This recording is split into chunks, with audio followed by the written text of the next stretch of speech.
Hi there, Lindsay here, the Frugal Crafter. Today I have a fun, artsy, craftsy project for you. I just wanted something really fun to do. So I decided to make this little book using Gelli printed report card envelopes. And I got a box of these from my local library. The local elementary school had given them boxes of these things because they don't send report cards home in them anymore.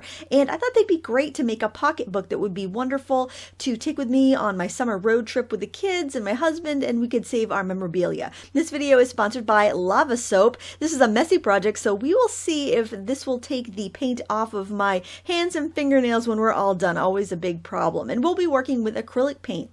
You're also going to need some stamps, some stencils, and any sort of gelatin printmaking plate that you have. You can either make your own or you can use a commercially produced one. To start off, select however many envelopes you want to make your book out of, and then use a binding machine to punch holes so that you can bind them all together. You want to punch them now so you don't have to punch through all sorts of layers of acrylic paint at the end. After all your envelopes are punched, you'll want to set up your printmaking area. So I just took my gelatin plate and stuck it onto a piece of plexiglass, and now I'm squeezing out some craft paints onto the plate. And I'm just using the inexpensive craft paints. These are the Nicole ones that go on sale like 4 for $1 at AC Moore occasionally. And I'm putting out some colors that I know won't make mud. So I'm doing aqua, pink, and white to begin. And I'm making sure to add white in this first layer of my printmaking because the report covers are not white. So I'm going to need that white to kind of make the other layers that I'm going to print on top kind of stand out. So after you've got it brayered on, it looks pretty much all white because the pigment wasn't too strong in those other colors. I'm going to press a stencil down and pull my first print. Since the stencils are a little smaller than my plate, I decided to use a comb and just kind of scratch in some patterns in the area of the Gelli plate that has no printing. That way I won't have any just plain blocks of white. I want to have a little bit of texture and pattern everywhere on my print. And since my envelope is smaller than the size of my printing plate, I'm going to put a piece of deli paper over the envelope and just kind of rub over the back of the envelope area. And actually this deli paper will end up bringing up some really great texture each time I use it, and I'll have some cool decorative paper afterwards. Now these first layers of prints are just to kind of block out some area, add some opaqueness to the envelopes, and just kind of lay down some texture. Now when I remove the stencils, I actually like this effect better. I get what's called a ghost print, and you just end up with all the residual paint left over from the other stencil. And again, I'm going in with that deli paper and rubbing over the back. As I mentioned before, I want to keep these first layers very white just because I know that my other layers are going to really pop on top of that. So you'll see what I mean here, how the envelope is going to pick up a lot more paint because it doesn't have the thickness of the stencil on top. And you can see that really cool texture there. I just love the way it looks, and I think it's so much fun. So continue on this manner with all of your envelopes so you get a nice white base, or a light colored base anyway. I did decide I wanted more color and less white on these first layers, so you can see here how I do have white down. There was plenty of white on my brayer, but I'm letting the color really take some focus here because I wanted to make sure it was really interesting. Now the stencil that I'm using, actually the stencil and stamps are all from Stampendous. They have these new kits that have a stencil, a foam stamp that is double-sided, and a rubber stamp. And this is the innard parts of one of the stencils, and it's just a bunch of like foliage pieces. So I'm just laying those stencil innards down on my Gelli plate. Now I'm going to pull a print on another envelope and we'll see how that looks. Now I am going to save that deli paper and just keep using it, and I'll end up some really cool bands of color that way. Now here we have a nice negative image of the leaves, but when I peel off those stencils, I'll be able to get a ghost print that is really cool on my next envelope.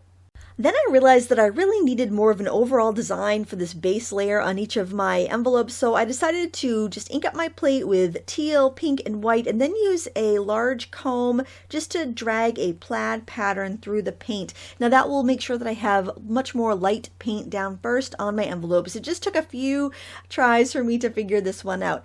Now what I'm using here is a double-ended rubber spatula, or silicone spatula actually, that I picked up at the Dollar Tree, and all of the black combs that I'm using are actually from the hair section of the Dollar Tree, and I've got like 10 combs in one package, and I found that 4 of them are really good for doing textures in Gelli printing. So make sure you look around your home, see what you have, and apply that to your Gelli printmaking. So when I pull this, I'm gonna get a really fun plaid design.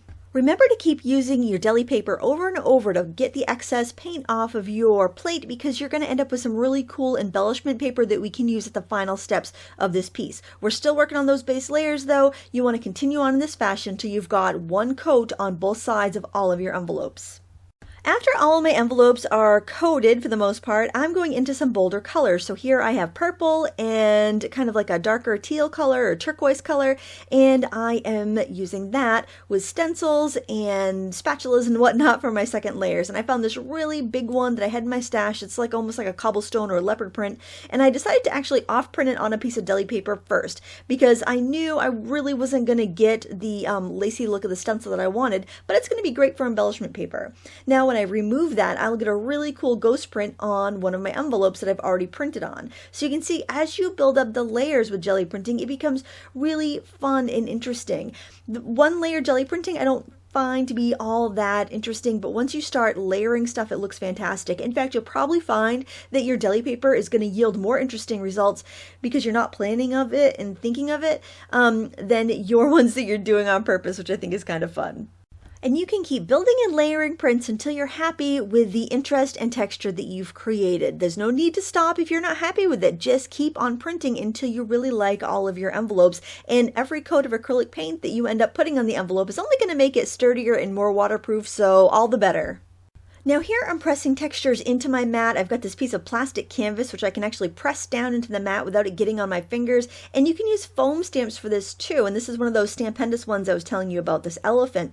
But any sort of foam stamps you have, I find that like circles and stripes and medallions, things like that work really well for this, and you can also stamp off any ink from your stamp right onto another envelope, just like I'm doing here, and that way you don't even waste that paint and you end up building more interest and textures. So especially if you're using like a kind of a abstract design like this, or just a geometric shape, you get some really cool effects. Now as you can see, I can also pull a print from this, and I'm going to do that right here on this envelope, and we'll see the cool texture we get from that. Bottom line, I want you to just keep printmaking and experimenting, and I know if you watch me do this in real time you'd be like bored out of your gourd, but I'm just kind of trying to show you a few different techniques that you can apply to your next project. And here you can see I got some really interesting results, and it's so much fun.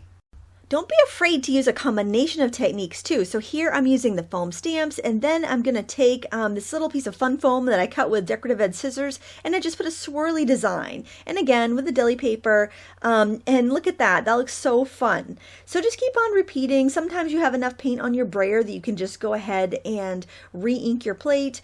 Play with those foam stamps that you have in your stash. Play with your stencils and your different items you have for making marks. I'm using that silicone spatula again, and I'm adding a little more texture with the mesh, and then I'm just over printing. So you just keep doing the same thing over and over again, but here with that screen I was able to actually get some of that ink off the screen onto the other side of the envelope when I rubbed over the back. So be creative, keep playing, and it's one of those things that I think jelly printing is that you have to just play with it. You have to just decide that I'm just gonna have a good time here and see what happens, and that's how you make the most enjoyable time with printmaking, I think. I feel like I'm rambling. I'm sorry about that, guys. I just want to kind of give you a basic overview so you can get some fun ideas for how to use your jelly prints. So we'll do a few more prints here, and then I'll show you how we can put it into a book, and also show you how to do a little contrast stamping and stenciling with black as well.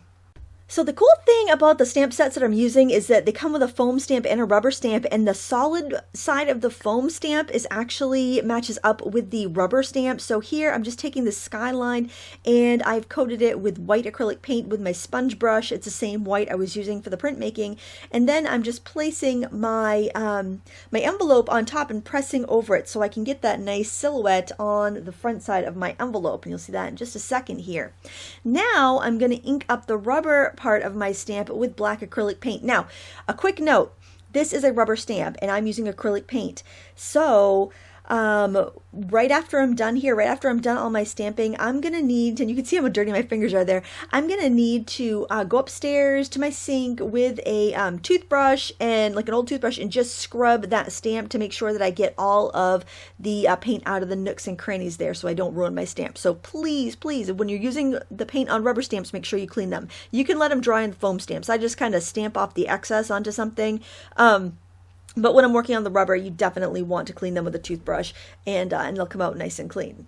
So here we go. We're going to stamp that on top of our silhouette and see how it comes out.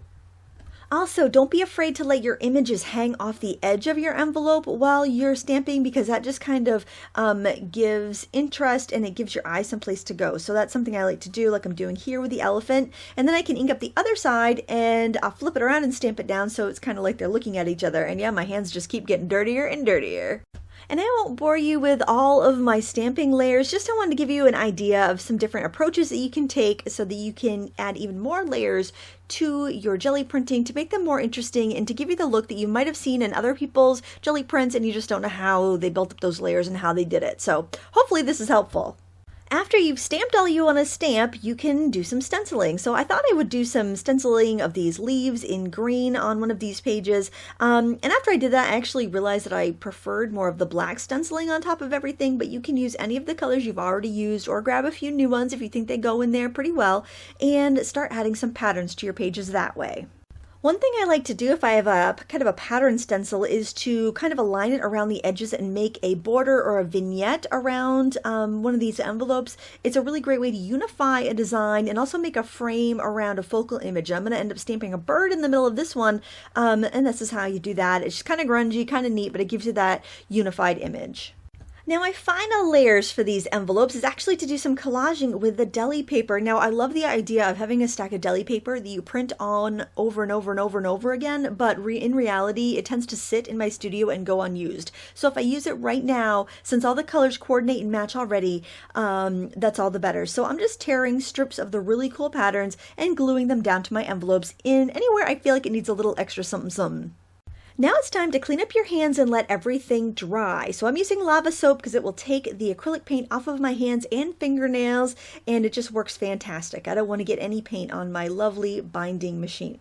So to use a comb binder, what you're going to need is a plastic binding comb. And to use it, you set it down on the pegs and then just slide it over the little fingers that kind of come out from the edges of the other pegs. If you've ever used a binding machine, it makes sense, and it's very, very easy. This binding machine cost me like 20 bucks. It was very, very frugal. So now I want to figure out how I want my book to go.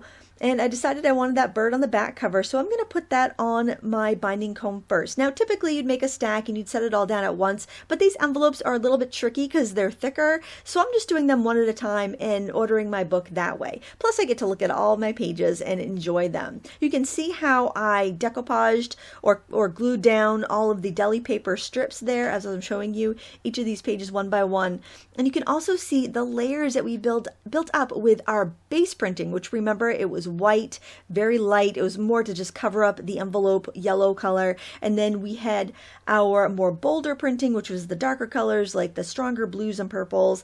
And then we did our stamping, and then we did our stenciling, and then we did our collaging of the deli paper. So it allowed us to build up some really interesting texture. I know sometimes we create something and then we wonder, how in heck did we do that and how can we do it again? Or we see somebody else's art journal page and you're like, wow, how did she do that? It looks so complicated. It's just a matter of building things up, and you can come up with a formula that works for you. And I hope you can take this formula that I'm teaching you today and use that for your jelly printmaking. And really, I mean, I think this book has 9 or 10 pages. So really that's either 18 or 20 prints that we've done, and it was easy and it was fun. And you know, I maybe spent a couple hours just playing, printing this, probably not even that much, but I got a lot of work done, and I'm ending up with a book that I can use on my summer vacation. Now, another interesting thing about the binding machine is you may have to adjust the lever, the handle lever, so that it will kind of curl closed a little bit as you start to fill it up, because you're going to start to